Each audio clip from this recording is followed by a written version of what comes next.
Assalamualaikum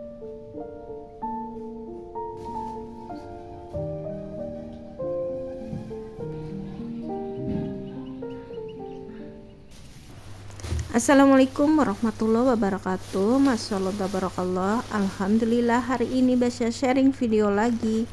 Dan untuk video kali ini saya akan memberikan tips ataupun cara saya memasak bandeng. Karena biasanya bandeng itu ataupun ikan bandeng itu biasanya kalau dimasak itu durinya itu masih banyak ya bun, dan terasa itu kalau ikan bandeng itu duri-duri kecilnya itu kalau kemakan itu berasa banget ya bun.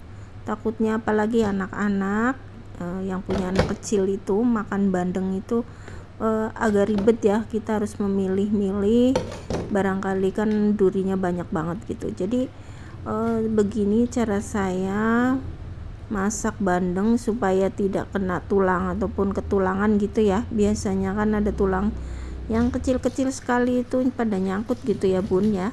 Jadi begini cara saya akan memberikan tips supaya kita goreng bandeng itu ataupun kita makannya nanti nggak akan ketulangan. Untuk isiannya kita buka dulu, kita buang dulu isian ikan bandengnya ataupun kotorannya ya. Terus kemudian saya bersihkan sisiknya untuk bagian luar, kemudian saya tarik-tarik aja untuk ikan bandengnya ya. Saya beberapa tarikan itu, kita tarik antara kepala dan buntut gitu ya. Dan untuk memotong ikan bandeng kita pastikan pisaunya itu sudah diasah ataupun yang tajam sekali ya bun ya.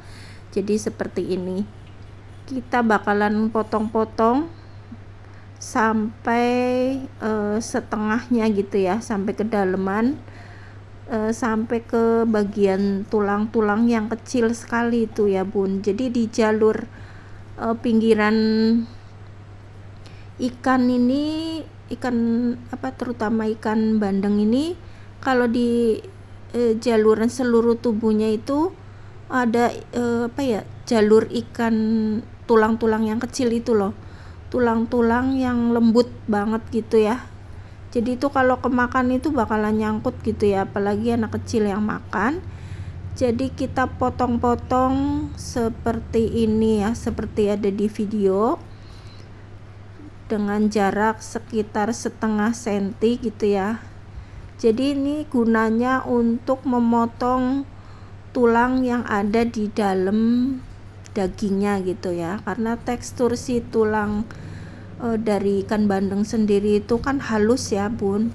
Tapi kalau kita nggak potong-potong seperti ini, dia tuh nanti akan kemakan itu berasa nyangkut ya, apalagi anak kecil yang makan. Jadi kita akan agak repot untuk memisahkan antara tulang dan daging.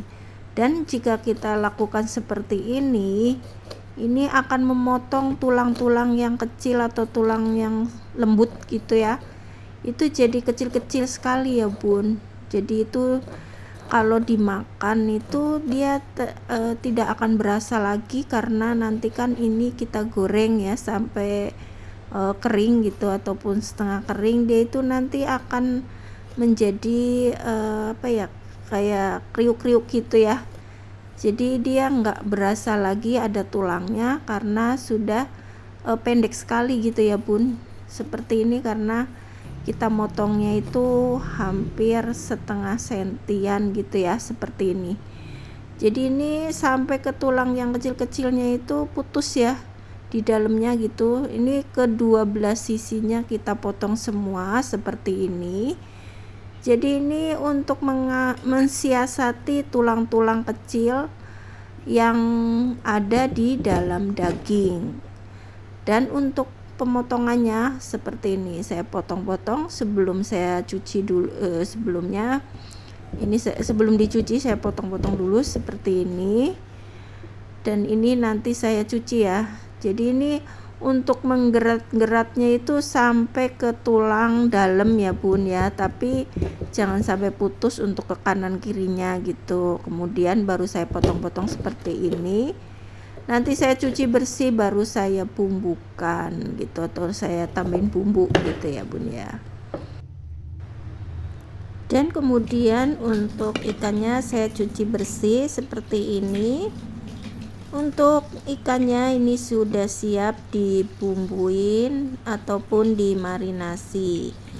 Dan inilah tips dari saya tentang cara mengolah ikan bandeng supaya tidak ketulangan ataupun tulangnya yang lembut-lembut itu pada nyangkut gitu ya kalau dimakan ya. Jadi kalau seperti ini insya Allah itu aman gitu ya, kalau kita makan itu kita nggak berasa ada tulang yang lembutnya gitu ya bun, karena tulangnya itu udah terpotong jadi dia ikutan menyatu dengan dagingnya gitu ya, daging si ikan bandengnya.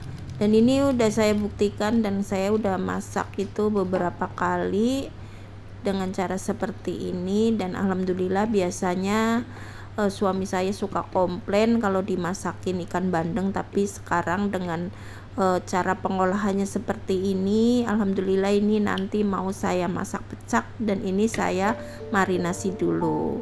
Dan terima kasih untuk videonya sampai di sini. Mohon maaf masih banyak kekurangan. Wassalamualaikum warahmatullahi wabarakatuh.